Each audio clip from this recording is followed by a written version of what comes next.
apologies for the delay in getting the broadcast live. We only had a short 30 minutes between the games, and lineups came in a little late. End of the day, we're all good now. It's 2-2 count to start game number 2 of the doubleheader. Just like before, I'm Jordan Burke, joined alongside Jared Cohen this time. Jared, how you doing? Happy to be here. Back reunited, me and Jordan on a softball broadcast. DeCoco gets Anderson swinging. So, I believe that's all 3 at-bats Anderson has had today she has struck out on.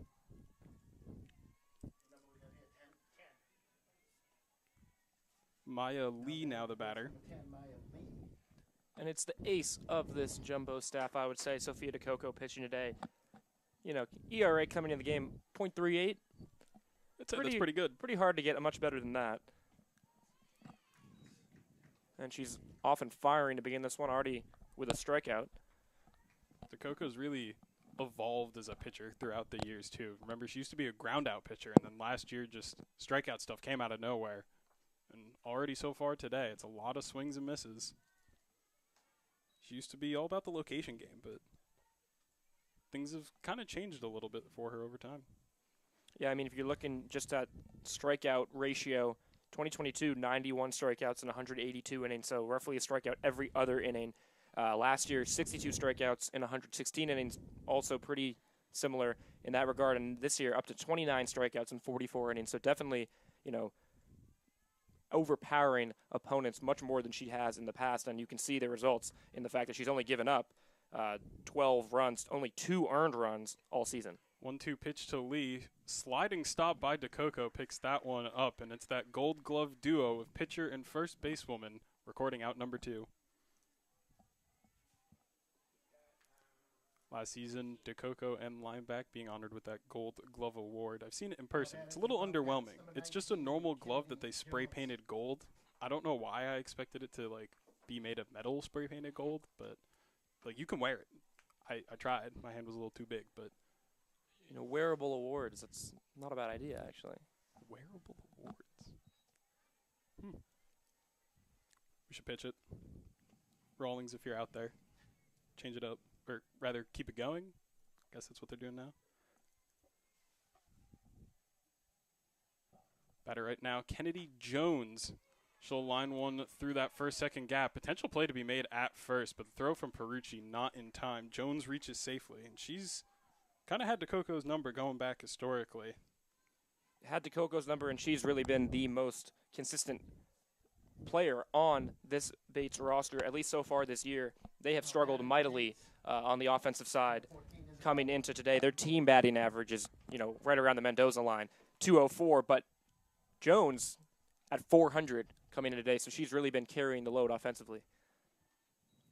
Yeah, if you look to last season, 17-1 NESCAC record for Tufts, Jones was the one that contributed to that one loss. She hit the only run scored from Bates in that 1-0 win, and it was a home run off of DeCoco. So continuing where she left off a season ago with owning that matchup. Grounder, Jimenez not needing to make a play at second, goes to first, gets Betancourt. One hit put up for the Bobcats, but no runs still. Looking for their first one of the doubleheader. Tufts will come up to bat with a somewhat different lineup than what we saw just a game ago. Don't have a lineup graphic ready for you again. There were some difficulties getting the lineups in on time, so we don't have the graphic prepared, but I'll just walk you through it. Changes, Michelle Edelman returning to the leadoff spot after a full season off from that duty. Steinberg, Moore, Perucci still keeping the same 2-3-4 order. McCabe moving up from 9 to 5 in the lineup. DP change, not Lindsey Newman, it's now Lauren Harita. Lineback 7th. Catcher change as well. Heaven Oliva will bat 8th, and then Bella Jimenez dropping from 1st in the order to 9th in the order for game number 2. Yeah, I think that last note is particularly important. Jimenez, traditionally this team's leadoff batter, has hit leadoff, I believe, in every game so far this season, but has been scuffling as of late, and she hit around 385 last year, a pretty legit number, but again, hovering closer to 200 so far this season, very early, but, you know, sometimes moving someone in the lineup, moving them down from leadoff to somewhere like in the 9-hole can take some pressure off a hitter, let them get back to what's working. And I think that's what the team is hoping goes right for Jimenez today, as, of course, we know she can be one of the best players on this team. And then the second pitcher here for the Bobcats. It will be their ace, Delaney Rankin, will be in the circle trying to at least perform effectively in game number 2, not necessarily setting a mark any higher than that, because when it comes to the Tufts offense, the way that they perform in NESCAC ball, it's something else. But if there's anyone on this Bates team that can do it, it probably is Rankin. Comes in today, 2.62 ERA, has been their most consistent pitcher. I believe she's coming off of an award, Player of the Week honors in Maine, and so they're looking at her to maybe shut down this Tufts offense as well as they can. And if their offense, which has struggled this year, can make any strides, make this a much more competitive ball game than the first half of the doubleheader. Edelman, as always, takes the first pitch. Rankin in for a strike, so off to a good start for her. First pitch strikes are huge, especially against Tufts. This one hit out to right field, remaining almost in fair territory, but going out instead. That one brought in by the right fielder, Hausholter, for out number 1. First look defensively for any of the Bates outfielders. In game number 1, any ball that got hit out there just trailed over their head for extra base hits. So first flyout of the day for Tufts will bring out the shortstop, Josie Steinberg. Wind blowing a little bit out to left center field today. Could be a bit of a factor, but not the windiest day out here on Spicer. 0-1, this one hit to the shortstop. Marr bobbles it, not able to grab that cleanly off the bounce, and Steinberg will reach on the E6. And you mentioned it to me earlier, Marr has had some issues with errors so far this season. She is a captain. She is the primary shortstop, occasional pitcher for Bates, but, shortstop may be the most important defensive position on the roster, and those errors are now adding up. Yeah, 12 of the team's 22 now belonging to Marr. Rachel Moore now the batter. First pitch strikes continuing to pour in for Rankin. Now, Jared, when it comes to us working batted ball games together, third base people have been pretty incredible in our performances. Hard hit ball. Marr gets that one. Force out at second, but no play to be made at first. Moore will take Steinberg's place at first on the fielder's choice. Oh, Moore caught in a run down, but she will get there safely. Ball hit off of the official. Same situation happened in game number 1, except it was Steinberg who got caught in the rundown. Throws into the pitcher. Now, I've been a little slow. Did she get caught in a rundown, or did she catch Bates napping a little bit right there? Looks like maybe team got turned around and she just took second base while no one was looking. I wasn't entirely sure, but now looking at a big lead there on second, I think she's being aggressive on the base path. Yeah, Moore executed where Steinberg didn't in the first game. In the first game, Steinberg got caught in a rundown for literally the same situation, as Moore was not given time to take off her shoulder guard. But same situation in the first game. Runner out at second on the 4. Steinberg tried to take off for second as Bates was a little slow in getting the ball back to the pitcher. But Moore reaches safe in game number 2. But you're exactly right there, Jared. It's, if you're taking your time trying to get the ball back with the speed that Tufts has to offer, they can just take off. 2-1 now to Caitlin Perucci, who with a pair of hits in game number 1 brings her batting average over 500 on the season. 2-1, foul tip, strike number 2.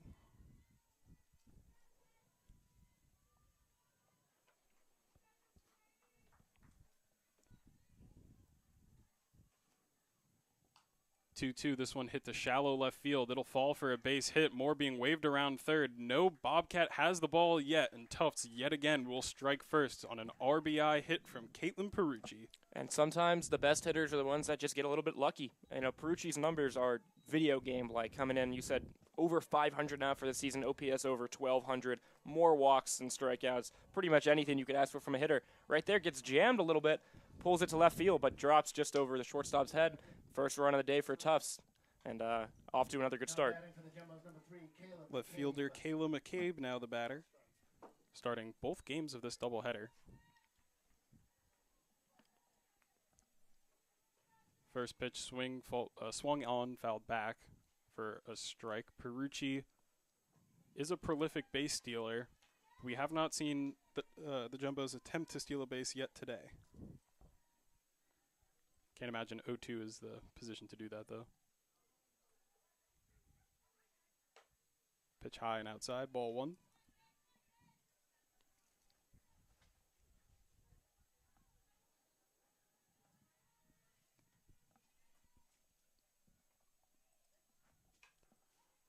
Grounded over to Yen, play at first in time.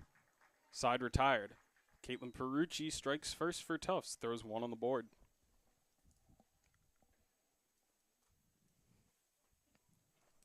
Jared, we were in the middle of a point before when the shenanigans happened on Moore taking second base. Correct. When you and I have worked batted ball games together, it's been 3 times. 2 times we called baseball games together. A 3rd time I was directing and you were working camera on a softball game. Those 2 baseball games we called together, Jared, only 2 home runs have Patrick Solomon's collegiate career. And in a game that I was the director and you were the camera person, Rachel Moore hit a home run. So that's all 3 games we've worked together. Whoever's played third base for Tufts has gotten a home run. A peculiar trend. Of course, but hasn't happened so far today. One that I see continuing today, in fact, and I'm going to say it now, I think the third baseman that you did mention today, Rachel Moore, 4th inning, I think, 1-1 count. She's a right-handed batter. Think it's going to be an opposite field home run. As I said, on a 1-1 count, it's going to be a fastball. And continue the trend of third basemen and third base women hitting dingers while me and you work a game together. I don't know what causes this trend, but I have a feeling it's going to continue today. Well, you heard it here first. Keep your eyes out for the 4th inning. Rachel Moore's at bat. Jared has called it. Shot's been called. Only means it could go one way. Pitcher versus pitcher battle here now. Delaney Rankin into bat for herself. We saw in game number 1, Isabella Albro was in that flex spot, so she pitched but didn't hit for herself.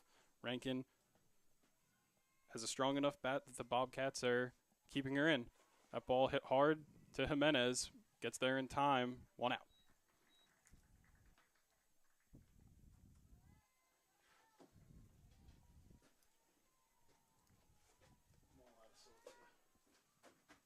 This will bring up the shortstop and captain, Ella Marr. Yeah, Marr had an error in the previous inning, but recovered nicely to make a good play at shortstop 1 batter later. As you said, captain of the team, been around, also a pitcher, only 1 appearance on the year, but did get a start, and someone they look to for leadership game in and game out. Of course, in game number 1, Marr had 2 quality at-bats against Sky Johnson.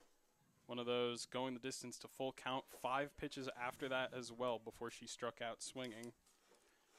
Now behind DeCoco, 0-2. Yeah, and she has been cold this year on the offensive side of things. Only 3 hits and 26 at-bats, none of those for extra bases. All 3 were singles. Again, getting just kind of the middle part of this lineup on a little bit of a heater would go a long way to making this just a more well-rounded team, because can't put all the pressure on the pitching to come through and win game in and game out. Yeah, Gabe and I talked about it in game number 1, but it's very important to mention here again as the lineup for the Bobcats has not changed a whole lot. They are very front-heavy when it comes to the lineup. When you get to those middle of the lineup numbers, you're looking at batting averages well below the Mendoza line. 0-2 hit to line back, right at the bag, so she'll just step that on first for one of my favorite things to write down in a scorebook, 3U. But on that point, of the 9 players who play most often for Bates, 2 of them are batting over 350, Kennedy Jones and Zaria Anderson. But after that, it's pretty much a precipitous fall off, and you've got 6 players under 200. And again, if just any number of those players can start stringing hits together, stringing quality at bats, you become just a much more well-rounded team. And it's something Bates is looking to do as they fight against a Tufts roster that is very hard to take down. Very well said there, Jared. If I didn't know any better, I'd think that you were trying to work your way into the booth for the Red Sox. Oh, one day. Here's my prediction. I'll call it now. When you get in the booth for the Red Sox, Mookie Betts will come home. And so, to the Red Sox, if you're listening to this, hire Jared and Mookie comes home. I've declared it, so it must be true. 2-1 now the count to the Bobcat right fielder Grace Householter. Householter had the lone hit against Sky Johnson in game number 1, a long double, then was left stranded. Now falls 2-2 in the count to DeCoco.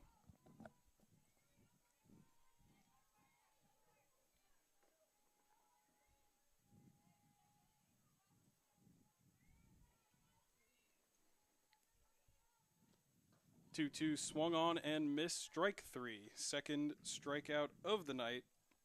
I keep doing this. I keep messing up the time. Second strikeout of the evening for DeCoco. And the Bobcats go down 1-2-3. And just textbook pitching from DeCoco. Works outside.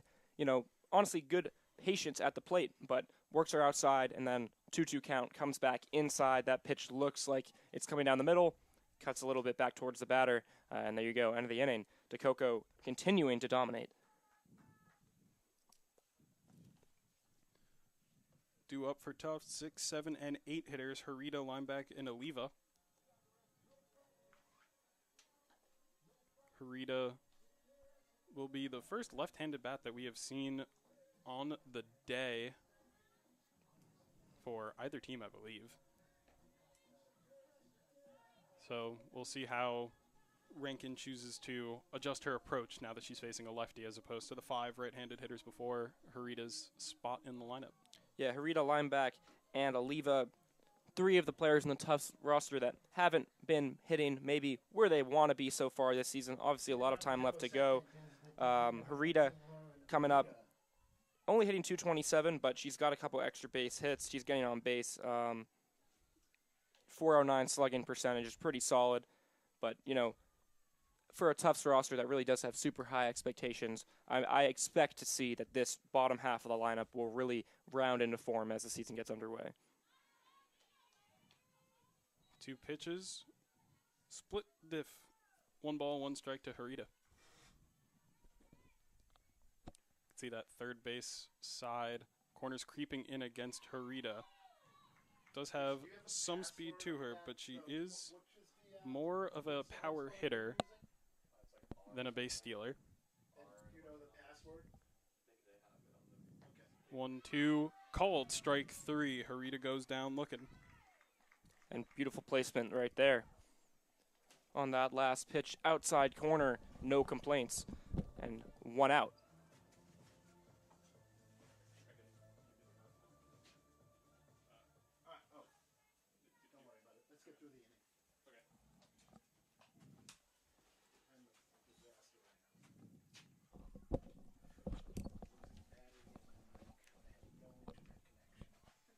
First basewoman lineback up at bat. Fouled off a pitch 0-1, and now the officials seem to be having a quick discussion.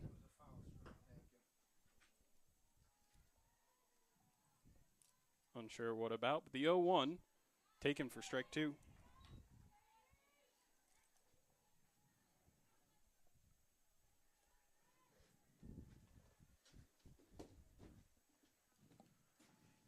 Rankin's 0-2, ground to the shortstop. Marr through her legs, and this one might go back to the wall. Lineback is turning, digging for 2, and she'll get in with a slide. Shortstop continues to be, as I said, the most important defensive position, in the infield, and that one right through the wickets and extra bases probably will be scored an error, I would think. And lineback, who had been scuffling this year, again, under 200, but someone who the team has full faith in, has started every single game of the season. Good defender. That being said, she hit .328 last year. I think expect that batting average to come up, and just seeing a ball get through to the fence does a lot for one's confidence. Lineback now in scoring position for the catcher, Heaven Oliva. Oliva's first looks on Spicer Field. Swung on, fouled back. Oliva, a freshman, but thrust into a kind of tandem duo at catcher to start the year, and someone I think the team is excited to have. And yeah, as you said, first real experience here at home. Always good to play in front of the Jumbo faithful. Yeah, Tufts really has like that 2 catcher rotation. Last year it was Jacobson and Slayton. The year before that also ran with another duo. But now duo's changed up slightly, and it's Oliva and Slayton. And so far, both have looked pretty good. This ball hit high, shallow left field. Coming in and grabbing it are the Bobcats. Sarah Cook bringing that one in. And it has been a true split at the catcher position so far this year. Both Heaven, Oliva, and Carrie-Ann Slayton have played and started 9 games. So it seems like really they do alternate, and there's no true starter at the position, at least so far this year. Now at the 9 spot, Bella Jimenez. First pitch swinging. Don't see that a whole lot. But comes up empty, 0-1. Rankin, I don't think she's thrown a first pitch ball yet. Yeah, Rankin's looked really good so far. Looks like she's in control of the strike zone for the most part. As I say that. This one hit right at the center fielder, Lee. Running in, picks that one up. And Tufts will strand line back at second. So 1 run still holding true for Tufts and their lead. We'll head into the top of the 3rd with the 8, 9, and then 1 hitters due up for the Bobcats. We'll be right back.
Jared testing out his singing voice as Sarah Cook steps in to face Sophia DeCoco. It's a good song. It's all right. It's a good singing song. Sarah Cook takes strike 1.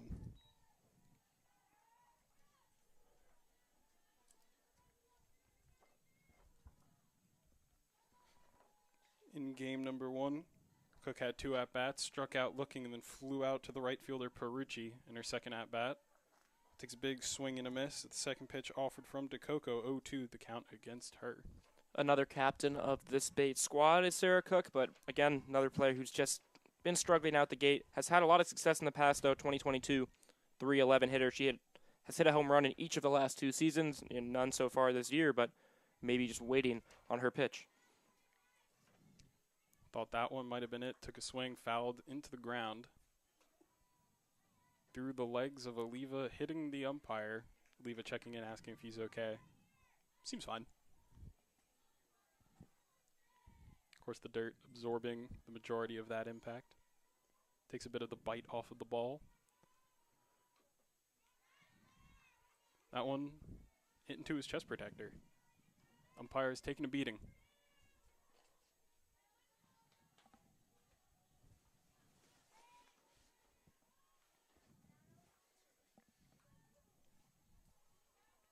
DeCoco chasing strikeout number 3. Won't find it there. Grounder. Steinberg. Throw to line back. Strong. And still out. Might have been close, but line back falling on top of the base. Beats the speed of Cook. That was an impressive play. Cook pretty quick down the line. That ball a little bit high, but reeled in. And just the job of lineback getting her back foot onto the bag after catching it in midair. I think just beat the runner maybe by a quarter of a step and making Sophia DeCoco's line continue to look pretty good here in the 3rd inning. That's the play that shows you why lineback has a gold glove and why Steinberg is a recurring NESCAC Defensive Player of the Year. Yeah, Steinberg making that play, going to her right, going back across the field, and, very strong throw. Was a tad high, but it's bailed out by lineback, and that duo can do a lot of damage on defense. The second basewoman, Emma Yen, in at bat now. So That means I was mistaken, as she did play in game 1. There were lefties seen before Harita, Yen being that lefty. Up to bat now behind 0-2. Lefty versus lefty matchup. Coco going well outside. Tried to get Yen to chase. Analytics, I believe, say lefty on lefty matchup favors the pitcher.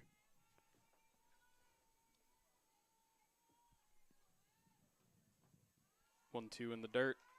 That'll be another ball. Definitely looking to get Yen to chase. She does have 7 strikeouts in 17 at-bats so far this year and only 1 hit. So if you're DeCoco, I think you feel pretty confident that you're in control of this at-bat. But 0-2 now to 2-2. Don't want to let it get away. 2-2 going inside. The frame was not enough from Oliva, and the count runs full.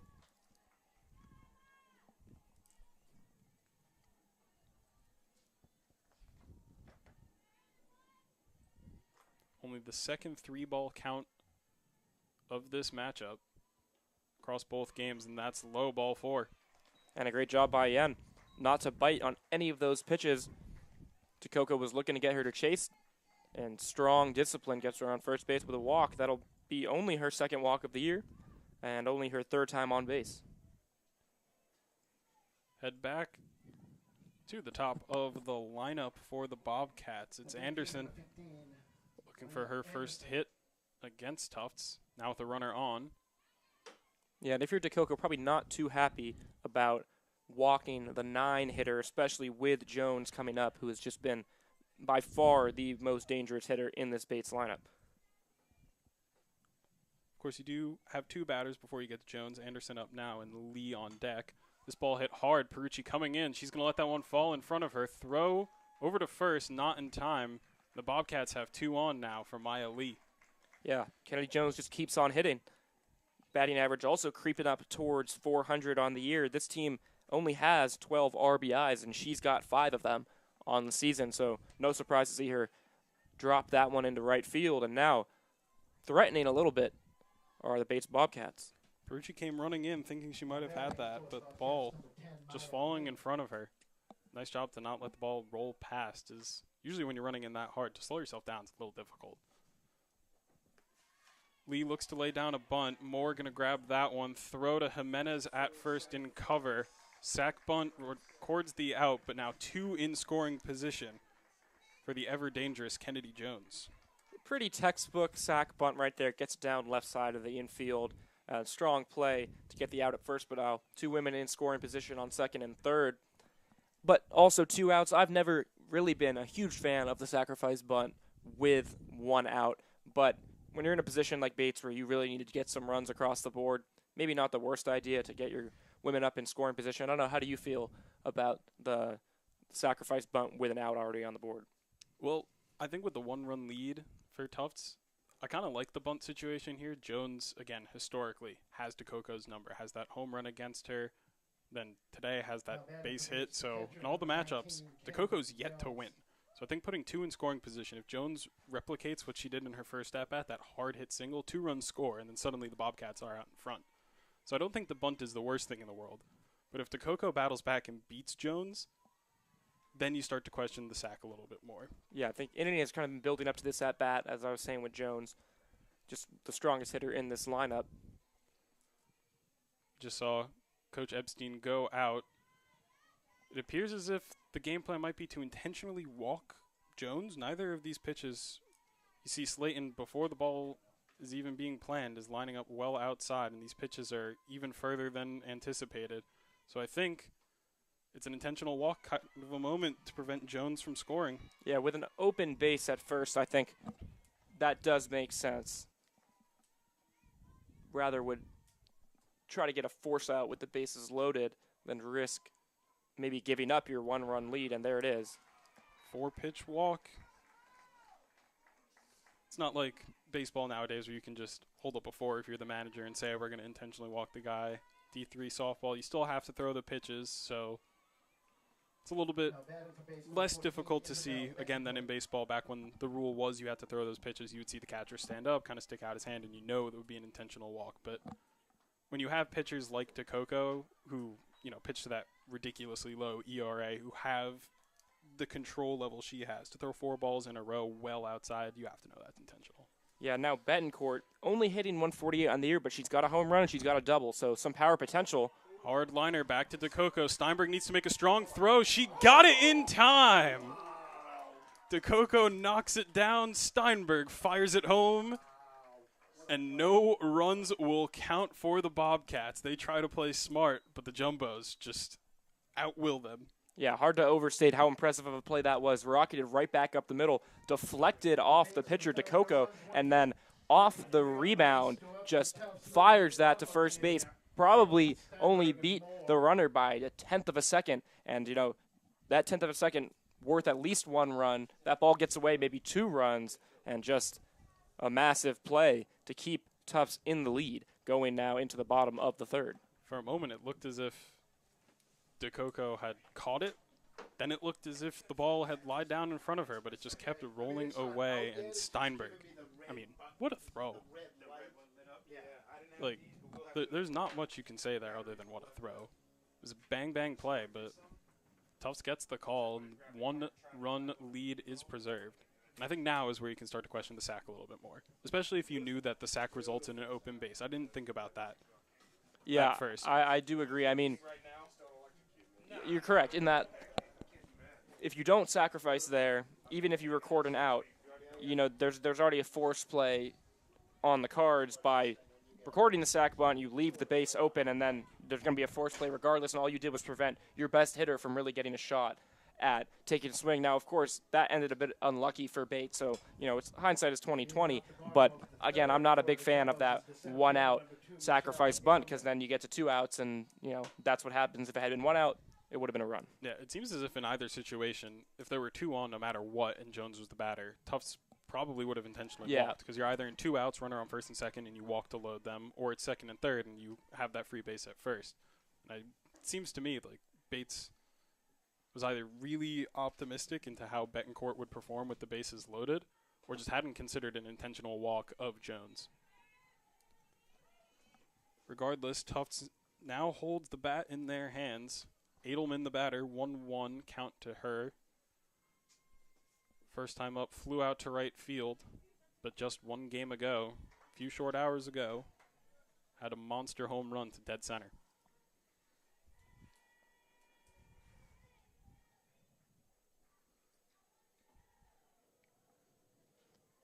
2-1, Edelman swings. This one hit high and out towards left field. Cook is just going to go back, leap, and come up empty. Edelman does it again. 2 games, 2 homers, and Michelle Edelman extends her lead in Tufts' home run campaign from 2 to 3. Put some little bit of extra padding between her and Harita, the only other jumbo to go yard. And Michelle Edelman, I mean, what can you say? The girl had arm surgery a couple of months ago and has been like recovering from that, rehabbing from that. Yeah, she comes out and she leads Tufts in home runs. That's the 14th home run of her career. She had 3 last year. 3 last year, 5 the year before. Just a slugging machine for this Tufts offense. And at this point, it's no surprise when she leaves the yard. That one, a moonshot, just straight up in the air, carried a little bit out to left field, probably around 200 feet. And Tufts will take it. So from what looked like a bases-loaded situation where Bates might take the lead, now to a home run from Edelman. Hard grounder from Steinberg. Yen quickly on over to Liazos. And Steinberg's retired.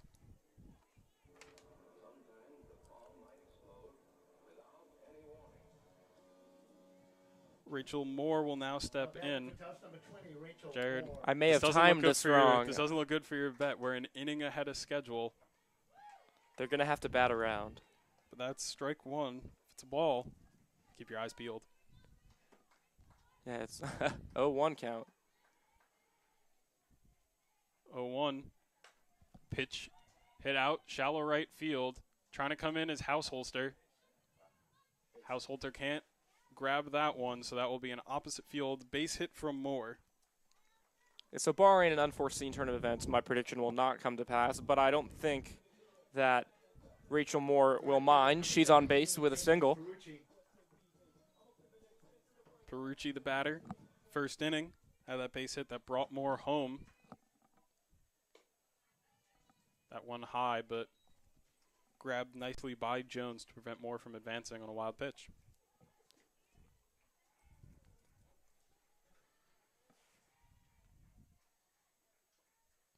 1-0, Perucci hit this one out towards left center field, cutting over his Lee, can't grab it. Moore looking around third. She's being waved home. Lee into Marr, but no throw home. Caitlin Perucci brings home Rachel Moore yet again on an RBI double this time around, and the Jumbo lead extends 3-0. And Perucci just stays on fire. I think she might be one of, if not the best hitters in Division III softball right now. That ball on a line off the bat, you could tell it was headed for extra bases. You know, center fielder made a play on it, but going to be hard to track that one down. Going to take a perfect route. Couldn't get there, and now on second base, Perucci over 500, I believe, on the season. You know, oh, no time. McCabe hits this one out towards right field, grabbed by Hausholter. Perucci was off the base, so she can't tag. But we had talked a lot last year amongst JumboCast members. Is Perucci in the conversation for that Rookie of the Year title? Last year as a freshman, she was hitting high 300s, and people thought it was a real solid case, but there were just too many dominant pitchers out in the NESCAC, and I think she might have taken that lack of recognition personally as she has come out this season and is just raking. Yeah, I mean, she hit 390, 387 last year. How do you improve on that? You hit 500 the next year. This ball through Rankin's legs. She won't have a play at first.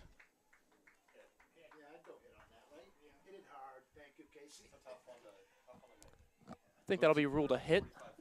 Yeah, from the look on our sound bars here, it seems as if the scores might have been picked up a little bit, but hard hit. Rankin couldn't get her glove down low enough. I like the decision here to call that one a hit for Harita. And Jumbo's looking very aggressive early in the count as, feigned a bunt right there and stolen base for the Jumbos. But you mentioned earlier just constant first pitch strikes from, Rankin. And I think when you adjust that as an offense, start swinging at those strikes, that's what the Jumbos have been doing this inning. 0-1, lineback takes a big swing, comes up empty. This is the same situation that we saw in game number 1 as well, with that looking to lay down a bunt just to try and, there get some two confusion. Outs. Yeah. Yeah. So you almost always know that she's going to pull back that bunt as the 0-2 is hit out to right field. Hausholter backtracking a little bit, but brings that one in. Tufts puts up a 2 spot. I thought Hausholter had some pretty nice grabs out and right. Yeah, I mean, Hausholter came in on that, and I think, your first thing you really should always do is take a step back, look for a moment like the ball might just creep over her head, but recovered well and ended the inning. So they limit the damage, but, Tufts will take a solo shot and then another run driven in. So 2 of their best hitters get on the board, and they're looking good, up 3-0. DeCoco will look to continue her performance here today, only allowing 2 hits through 3. Due up in the 4th inning will be 5, 6, and 7. That's Rankin, Marr, and Hausholter. Of those 3, their last times up was ground out, strikeout for DeCoco. That was all she wrote for the second.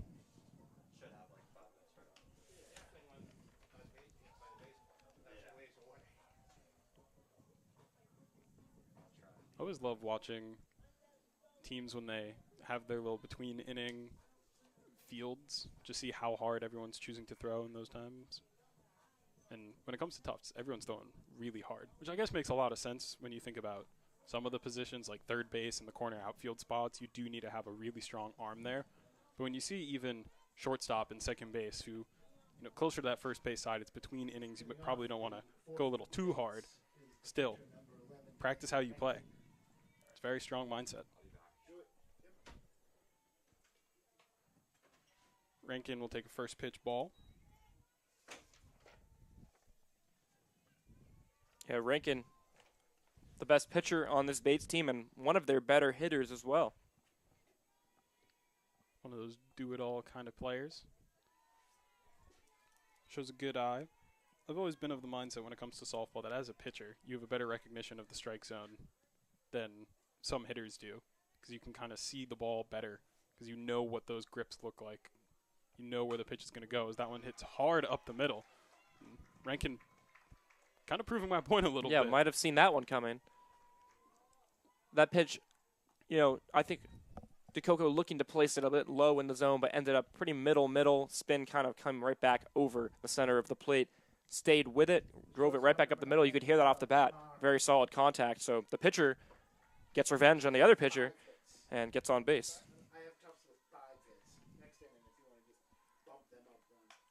Marr, grounder, Steinberg over to second. Throw at first won't be in time to turn 2, but the lead runner is nabbed by Steinberg and Jimenez. Yeah, hard to turn 2 on a play like that, moving just so quickly. But at the same time, just textbook defense again from Steinberg at short. She has been nothing but fantastic today. Makes it look so effortless, and just textbook of how you want to play shortstop in a game of softball like this.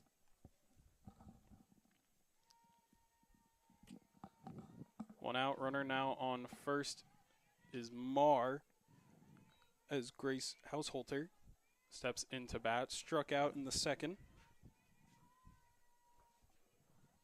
Hausholter with her double in game 1. She replicates that kind of success. Will put the Bobcats on the board. Slow grounder, DeCoco looks to turn 2. Steinberg has it, throw on to first, safe. DeCoco, a pretty nice move to get the lead runner, but the double play just a couple of inches short. Steinberg's arm, man, though, it's something else. Like that throw made a play close where there really shouldn't have been a play at all. Jumbo is very smart both times in this inning, going to get the lead runner at second rather than settling for getting the runner at first. And Steinberg, even so, gives them a chance to turn 2. Couldn't get it done there, but smart defense so far by the Jumbos. A double play is like the hardest thing that you could do in softball. Yep. Just to throw from any position to one base and then another, the bases are just such a small distance between them. So you can throw harder to try and get it, but it's a lot less ground that needs to be covered than in baseball. When you see it, it's usually a thing of beauty. We've almost seen it twice, and even those have been pretty insane. The left fielder, Cook, is into bat now. Facing a 1-1 count. Grounded out just an inning ago. This one back to DeCoco. Quick throw over. And it's that Gold Glove pair doing it again. What seemed dangerous becomes very quickly not, as 3 groundouts come in for the Tufts defense. They hold their 3-0 lead as we go to the bottom of the 4th. And DeCoco playing solid defense. We've seen the strikeout pitches working. We've seen the ground ball inducing pitches working. And then multiple times that inning, as soon as that ball gets out of her hand, she's set, ready to make a play on defense, and got the lead runner at second on one play and then ended the inning by throwing to first. So DeCoco doing it all so far. See if she can keep that going for the rest of the game. It's been a bit of a pitcher's duel at 3-0. Bates has been hurt by that solo shot, but also 2 errors on the day. Well, Jared, taking a look at the prediction. We have 8, 9, and 1 due up. That's Oliva, Jimenez, and then Edelman. Moore bats third. So they would just need 2 extra batters in this inning for your prediction to have a chance of coming true. Never say die. Leading off for the Jumbos is the catcher, number 23, Oliva. I'm very much enjoying the walk-up music of the Jumbos today. Suavemente, big fan. Every choice I think has been a solid choice. I think when it comes to unique song choices, I'm a fan of Jimenez's. We'll hear it in the next at-bat, but it's hot potato. 0-1 to Oliva. Swings and comes up empty. 0-2. Rankin chasing her second strikeout. Only one she recorded. She got the batter looking. Look to go away here, as she does.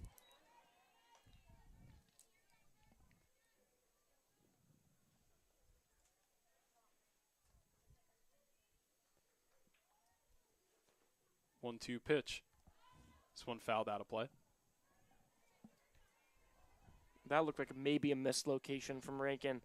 Ball just kind of stayed over the middle of the plate, but lucky Oliva didn't take advantage, fouled that one off. 1-2 hit high. Center fielder Lee's coming in. She's got that one for out number 1. I think that was more where Rankin wanted the ball to be outside. So even though that was solid contact from Oliva, off the end of the bat, can't really get too much on it. It ends up a pop out to center. And now here, Hot Potato coming in.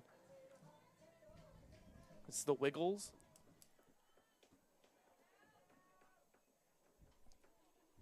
Jimenez flew out to center in her previous at-bat. First pitch strikes Jared. They're just ever present. But I expect the Jumbos to continue to be aggressive on the first pitch for that very reason. Ooh, that ball way inside. It's interesting. I don't think we've seen a whole lot of first pitch swinging, considering all of the first pitch strikes that have been thrown by Rankin. When the Jumbos were having success, they were attacking early in the count. 1-1 fouled back. Some hitters just have a philosophy of never swinging at the first pitch. Batter in the on-deck zone. Michelle Edelman is one of those. 1-2 in the dirt. Some batters have a philosophy of always swinging at the first pitch.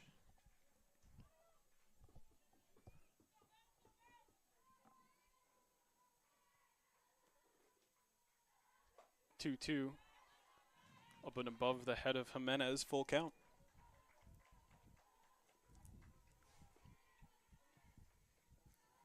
No walks issued by Rankin so far. Jimenez turns on that one, but Lee's going over. She'll bring that one in. Back-to-back F8s. Now there are 2 outs for Michelle Edelman, who had a solo shot last inning. And Jimenez still unable to record a hit, but has had solid contact in both at-bats so far today. Both, I believe, F8s, as you mentioned, lined out earlier and now a fly out. And both sounded nice off the bat, but just didn't place them well enough. Hoping one of those will fall for a hit sooner rather than later.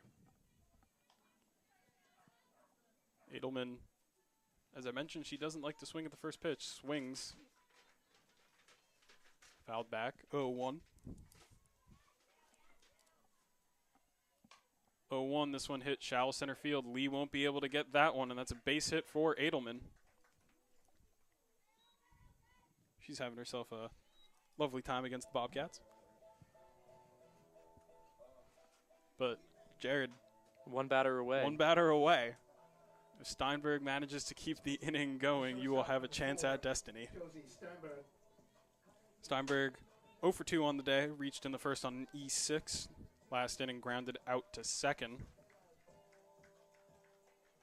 But by the numbers, Steinberg's a 300 hitter, so she's due, as I'm not quite sure what happened on that pitch. Rankin made her motion and the ball fell and rolled through her legs, which I guess means it's a ball. Yeah, I'm not sure I've ever seen that. Steinberg is more than a 300 hitter. She's a 400 hitter, actually. This one hit skied. The catcher, Jones, thinks she's got it. Doesn't. So that'll just be a foul ball. Keep hope alive. Yeah. We saw a very similar thing happen in game number 1 where I believe it was Carrie Ann Slayton tried to make a play. But with the wind carrying out when that ball goes out and backwards, the wind's just pushing it forwards, and the catchers aren't picking up on that, and the ball ends up falling behind them. 1-1. Steinberg grounds. Marr can't get there. Ball's up the middle. Edelman will stay on second. Steinberg turns the corner at first, and now I'm holding my breath, Jared. She's got a shot. She's got a shot. I said 4th inning. 1-1 count. 1-1 count. Opposite field. Opposite field. We'll see. The ball's carrying out, not the ball, the wind is carrying out towards center field, blowing a little bit over to the right. Jared, it might be time. And we'll pretend I said 2 outs, too. First pitch in the dirt. Edelman and Steinberg will both advance. Edelman took off well before the ball was in the dirt. Steinberg only after, seeing that Jones couldn't have it. Ball 1. My stomach's tense. That ball high, and destiny does not call Jared's name today. Unfortunately, it's a 2-0 count, but You said 2-1, right? I said 1-1. I was trying to save you. Yeah, I can't lie. There's audio footage that would result in that being obvious. 2-0, hard hit through the gap. 1 run comes home. Steinberg being waved as well. Moore will advance to second. 2 runs come home. Rachel Moore, base hit, tacks on a pair. Yeah, I don't think she cares too much about my prediction. Good, solid piece of hitting pulls that one through the gap between shortstop and third base on the ground. All you need to do with women on second and third and increasing that Tufts lead 5-0. So the Jumbos just keep cooking, and that's a pretty nice 2-out rally for the Jumbos, at least so far. And still with a woman on second base, they've got time to do more. And it's the 2-for-2 Caitlin Perucci, the batter. Both times Perucci has come up, Moore has been on base. Perucci's brought her home. 0-1. Perucci swings this one, going out to right field. Hausholter bobbles it. Moore being waved home. She'll score. Perucci not going to add on another hit. That one should go down as an E9, but Tufts extends the lead now to 6. And I mean, that chalk that one up to an error, but the top 4 of the Jumbos lineup just continues to be pretty impossible to work around. Edelman, Steinberg, Moore, and Perucci. Nothing much you can do. Can't pitch around any of them to get to the next because all 4 of them can rake. On that play, I think, we've seen Hausholter be a little shaky and right just with the reads off the bat. I think, coming in on that one, it's a difficult play, but just maybe took her off the ball at the end, drops in for an error, and now 6-0. And I don't want to bring up the mercy rule, but enlighten me. 8 runs after 5 innings. So for Tufts, if they add another 2 in this inning, then the Bobcats will need to put on runs in the top of the 5th or else it's game. And at any point after that, the same rule holds true. So if we go, score ends where it is now, top of the 5th, Bates also puts up nothing, and then Tufts puts up 2. It's the equivalent of a walk-off. Kayla McCabe is the batter. Ground out and fly out for her in game number 2. Chasing her first hit in this game, had a base hit in game number 1. And 3 errors now today for Bates. That is tough for a pitcher like Rankin, who has really been pretty good so far today in terms of her pitch placement, hasn't made all too many mistakes. 2-1 grounded to Marr. The throw almost errant, but Yen keeps a foot on the bag, and that'll be it for the bottom of the 4th. Tufts has put up 0, 1, 2, and 3 runs in the 4 frames that they have played. And they'll look to keep Bates scoreless as we head to the top of the 5th.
Top of the 5th, the Jumbos lead extended to 6.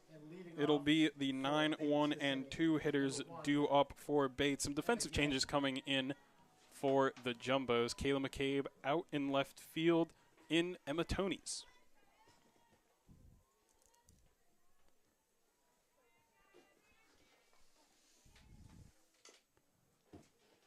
Yen swings, fouls that one back.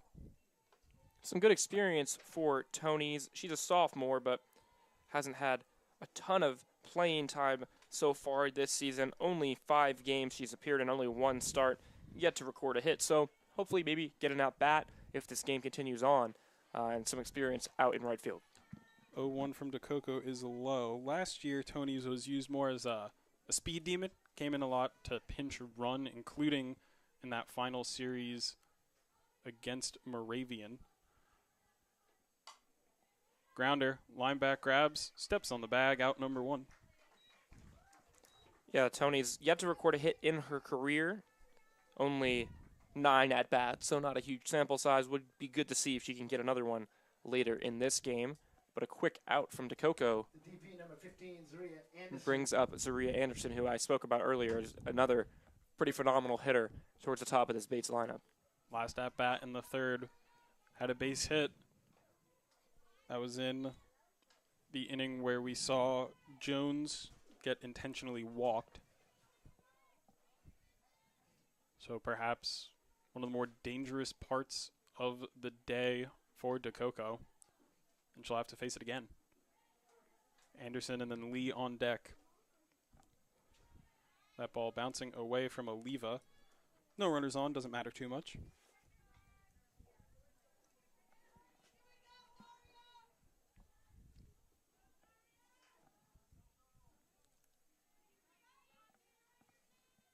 One to Anderson. Oliva sets up inside as Anderson fouls that one off.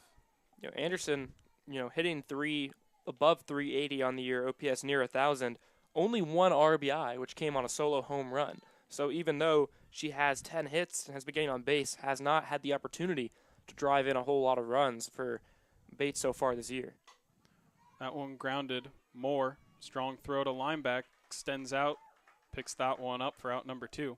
And I've just been very impressed with the Jumbo's infield defense so far today. Every play has looked routine.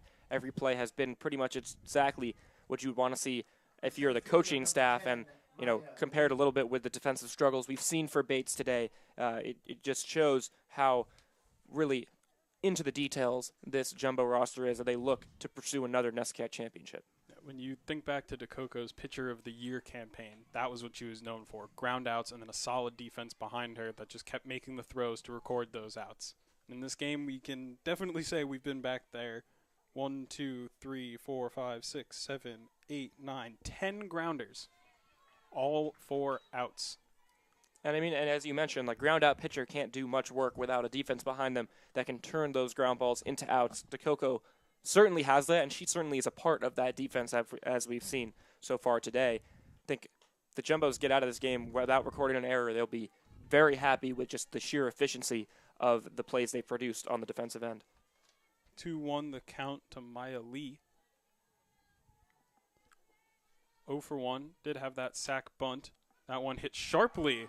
Moore reaching over in foul territory for the grab. That's out number 3, and the top of the 5th is over. We are in technical walk-off territory now for Tufts. If they put up 2 runs, that's the game. Base in the top of the 5th. Moving to the bottom of the inning, due up for the Jumbos, Farida, lineback, and Oliva. It'll be the 6, 7, and 8 hitters due up for Tufts. Harita, lineback, Oliva. Harita, the only one of the 3 with a hit. The base hit and then stole second back in the 3rd inning. So, in terms of walk-off territory, this is the part of the lineup where if you are ranking, you can feel a little bit more comfortable as you've gotten the best of all of these players before.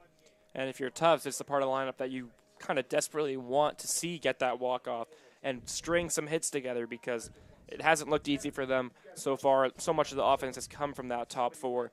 But so many of these players in the bottom half of the lineup have a history of being rather productive hitters. If we look at what the Jumbos did as a whole last year, they were just an unbelievably successful team.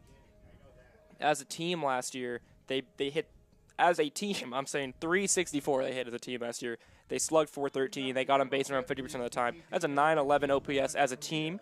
This year they're down to slash of 275, 358, 360. So that slugging percentage way down, that batting average way down. And as a team, they're down from 7 runs a game to around 4.6 runs per game. And I think a lot of that has to do with just the way the second half of that lineup is lagging behind a bit. And I think any reasonable observer would expect that not to last. And now is an opportunity for them to show that. 0-1 grounded. Yen slides, gets that one. Throw in time, out number 1. There's been a lot of experimentation that's happened with the Tufts second half of the lineup. We have a pinch hitter coming in, replacing lineback. Seeing number 11, Fallon O'Connor. Ladies and gentlemen, your attention, please. We have a Another pinch hitter freshman here who for the will be getting Jumbos. her first looks on Spicer. And for linebacker is number 11, Fallon O'Connor. O'Connor only hitting 174 on the season, but of her 4 hits, 2 of them are doubles. Also has drawn a walk and a hit by pitch so far this year. Started in 8 games so far, appeared in 12. I like the move here from Coach Epstein. You have some offensive struggles coming in. You're in walk-off territory. You'd really like, with Williams coming up tomorrow, to have this one be over quickly. So why not try and make that offensive substitution, try and get another bat in there, especially one that has that power like O'Connor. Yeah, we talked a bit about that Williams game tomorrow. DeCoco pitching today regardless, but you can get this game done in 5 innings, maybe see her again tomorrow. O'Connor with a big swing. No dice on the ball, so 1-2 now in favor of Rankin. Of course, we'll be back here tomorrow on JumboCast for those games. Ooh. O'Connor goes well up. That pitch, probably not a strike. I don't think so. On 0-2, Rankin looking to expand the zone. Pretty common, look to expand the zone up, move that hitter's eye level. And did exactly what you wanted to do right there, but a bad chase if you're coming in as a pinch hitter. Oliva first pitch swinging. No contact to be made. That's strike 1. Oliva's 2 at-bats have both been flyouts to left field and center field in that order. Pitch number 2 called strike.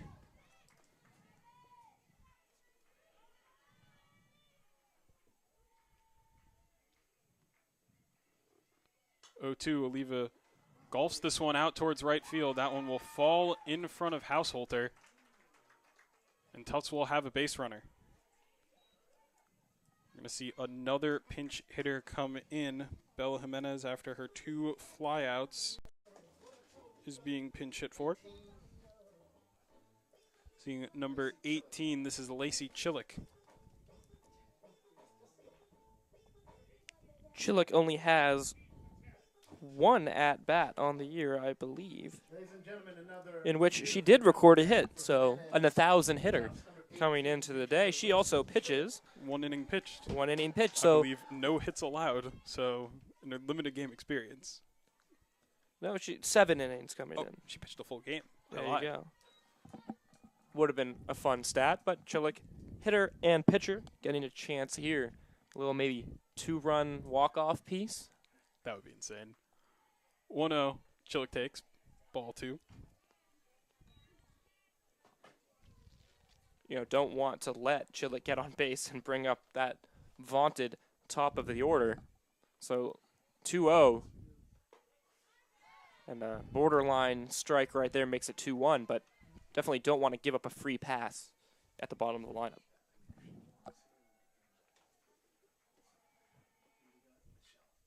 2-1. Chillick takes a swing.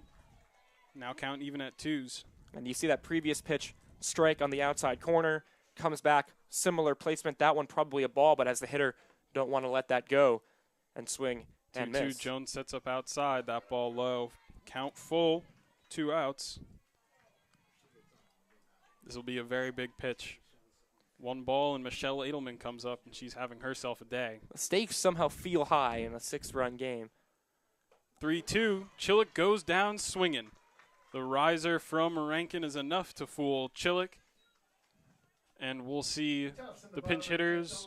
Believe the defensive sides will re-enter. So Chillick took the at-bat, but is replaced by Jimenez.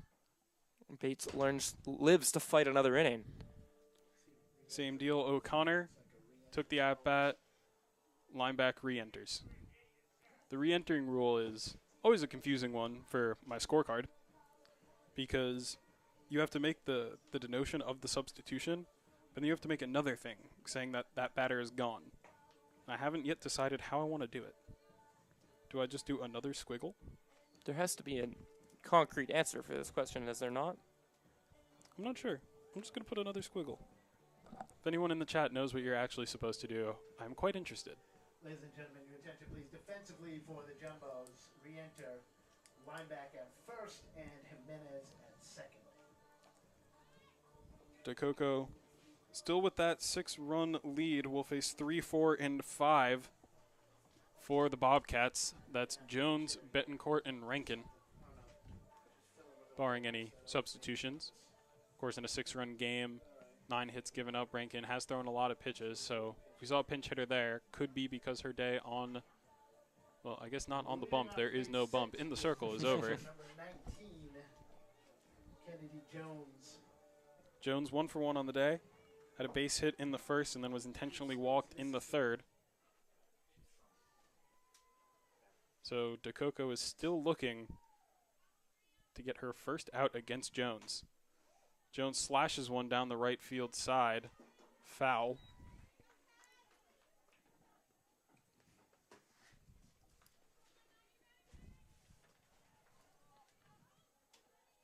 (0-1) as DeCoco picks up some dirt.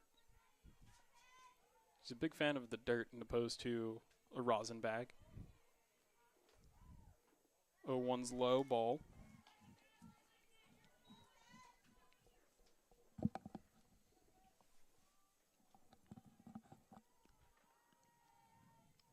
Pitch call coming in from Coach Epstein. Everyone will take a look. 1-1, foul back. I always find it very funny to watch as all 9 players just look down at their wrists at the same time and all their heads pop up at the same time. It's like a group of meerkats, you know? You ever seen those videos on like Planet Earth where they all pop up? 1-2 grounded. DeCoco finally gets the best of Jones. And another solid play from DeCoco. Just quick reaction time to a ball hit right back at her, turns and makes the throw, and as you said, finally kind of gets the better of Jones, who seemingly had her number. It just looks like such a fluid motion whenever she goes to get a ground ball towards her. She throws the ball, and then almost immediately when the ball is hit, she's down in that like squat-like position to go get the grounder. Hard hit ball off the bat of Betancourt goes foul. Yeah, it's almost as if she expects every ball to come right back to her, and that's really the right thing to expect. It always keeps you ready. We've seen it maybe 3 or 4 times today. Ball bounced right back to her, and she's been ready to make a play. On one occasion, she deflected it to Steinberg, who made the play for her. Betancourt, 2 groundouts on the day for her, a 4-3 and a 6-3. This one to Steinberg looks like it's another 6-3 as the firing strike goes to lineback for out number 2. Yeah, I mean, she's fired in there no matter what. 1 speed on that arm, and it is fast. It's hard to believe that before your time here, Jared. Can you believe she was a catcher? I can't. Well, actually, I can. I mean, it makes a little sense when you consider the arm strength to throw down to second and get a base stealer. But, no, we're going to see her again. Sharp throw. Lineback barely has to move. Back-to-back 6-3s, and the Bobcats go down in order to bring up the top of the order for Tufts as we head to the bottom of the 6. But, yeah, she was a catcher. Her sister Mia played shortstop. So it was very interesting.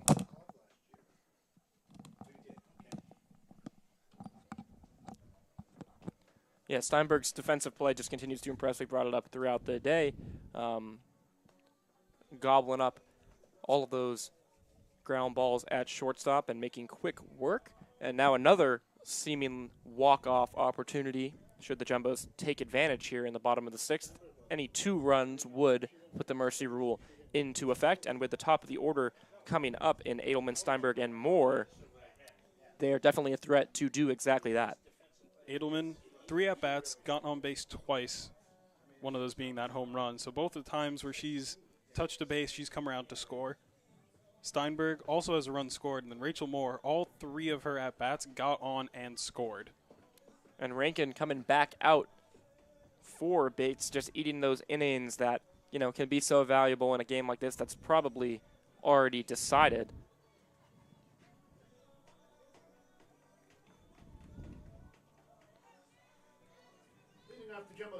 Edelman in the 5th, base hit. In the 3rd, home run. So 2 shy of the cycle. It's impossible for her to get there today, barring any extra inning shenanigans. As we see the first pitch ball for Rankin.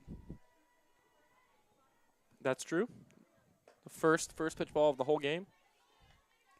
It's either first or second. We're in the 6th inning. I don't have many balls written on the scorecard. Impressive work from Rankin, getting ahead early in the count throughout the game today. Behind on Edelman 3-0, however. And with Edelman having 2 home runs today, green light? I don't think so. 6-0. I don't know. I don't believe in the unwritten rules of baseball. I'm not sure how much they apply regardless, but 6-0, 3-0 count, I think you're taking all the way. Unless you just can't stop yourself. I don't know what you think, Jordan. I think I got a really good line set up if she hits a home run right now. But she took ball 4. So my line will float into the ether. Josie Steinberg, after a pair of groundouts to her in the top of the inning, will now come up to bat, representing that Mercy Rule run. Last at bat in the 4th, had a base hit and came around to score on a Moore single. Steinberg takes first pitch strike. So after a 4-pitch walk, Rankin immediately bouncing back. Finds the zone again.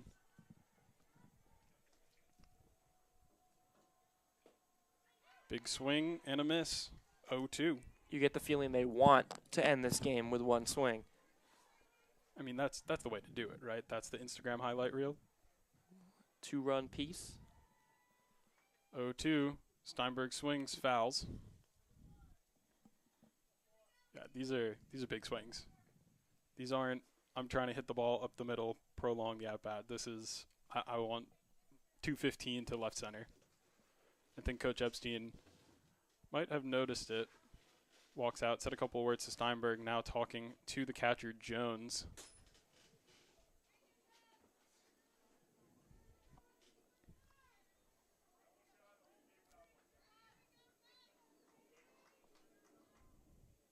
Fist bump between the umpire and Jones.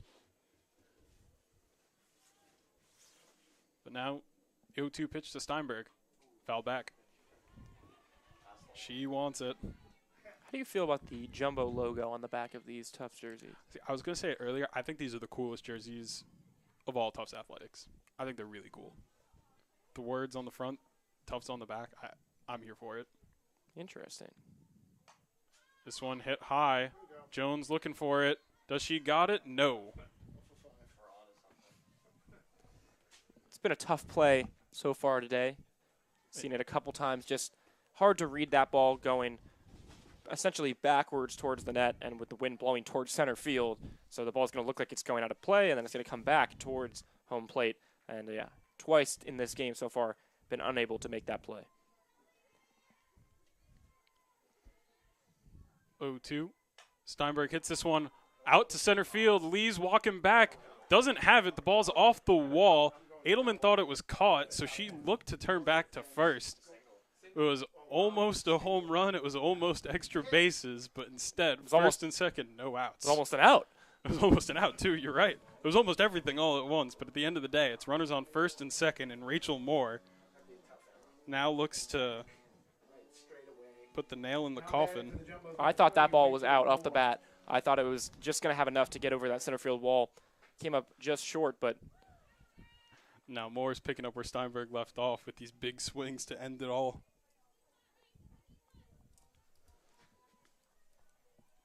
Reminder, Moore herself does not need to score, but if she brings in 2, it's over. So the winning runs are on the bases.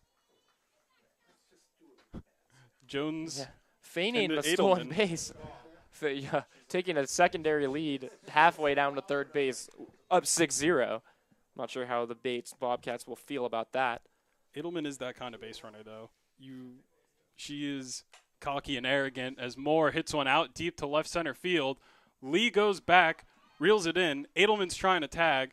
Too fast for the throw of Marr, who doesn't grab the ball, so Steinberg will advance as well. And now the winning runs are in scoring position off of the long fly ball from Rachel Moore. I thought that one had a chance, too. I think I might just be jumping at every pitch. Strong play, getting it out in left field, but throwing it back in. Marr got a little turned around with the ball, and that gave the Jumbos the opportunity to move up to second and third with a head-first slide into second base. Now it's Caitlin Perucci, 2 for 3, has 2 RBIs. She doubles that count, then it will be over. The score has another error coming in as Perucci hits this one out to right center field. Edelman's walking in. Perucci's looking around second as Steinberg steps on the bag. And that will be the game. Moore set it up, put the nail in the coffin, and Perucci buries it in the dirt, and the Bobcats go down in 2 mercy rules. Call it a walk-off, not in the traditional sense, but the Jumbos will take that either way. Perucci continues to just absolutely pound the ball. 3rd hit of the day, and that ends it for the Jumbos. So, came into today, and I had on my notes, it would be good for just a good old-fashioned beatdown, and through 2 games today, the Jumbos got that done. I think getting their offense just back on track to where they were last year. Maybe some more things to be ironed out, but can't be upset with 2 shutout mercy rule victories at home to start the year. Bates, not as positive of a day for them. Pitching was on and off. I think safe to say Delaney Rankin did throw a solid game, wasn't held up very well by her defense, but pounded the zone and did a good job. In the end, though, this Jumbos team just too talented, just too dynamic to stop, and they win both legs of the doubleheader. For what was written as a grudge match, Bates stopping that undefeated NESCAC regular season for Tufts. Tufts came out swinging. Bates had been outscored in all of their games 39-12, and with Tufts putting up 17, that number extends 56 runs scored for the opponents of the Bobcats to their own 12. Tufts goes up 2-0 on the day, 2-0 in the NESCAC. They'll be right back here tomorrow at 12 o'clock on JumboCast and on Spicer Field as they take on the reigning NESCAC champion, Williams College Eafs. I've been Jordan Burke, joined alongside Jared Cohen. Shout-outs to everyone who's worked behind the scenes today, Jake Flossie, Max Antonini, Brian, I'm sorry I'm forgetting your last name right now, and Sophia Khan. Thank you all for staying tuned, and we'll see you tomorrow.